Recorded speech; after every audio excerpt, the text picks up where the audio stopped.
YCP నాయకుల ఇనుప ఖనిజం చోరీ విషయం హాట్ టాపిక్ గా మారుతోంది.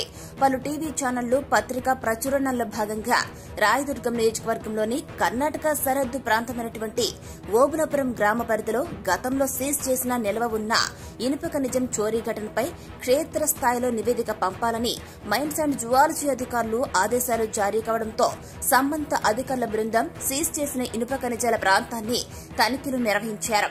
గతంలో నిల్వ ఉన్న ఖనిజం, ప్రస్తుతం నిల్వ ఉన్న ఖనిజంపై ఆరా తీశారు.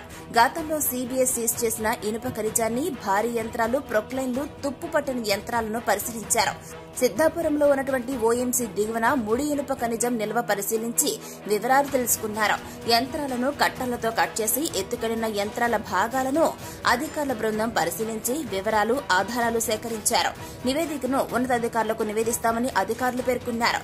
ఈ కార్యక్రమంలో అనంతపురం జిల్లా మైన్స్ అండ్ జియాలజీ సహాయ geologist Ramakrishna Prasad, surveyor Bhaskar Reddy, D Hirehal SI Guruprasad Reddy, Obulapuram, Siddapuram వీఆర్ఓలు పాల్గొన్నారు.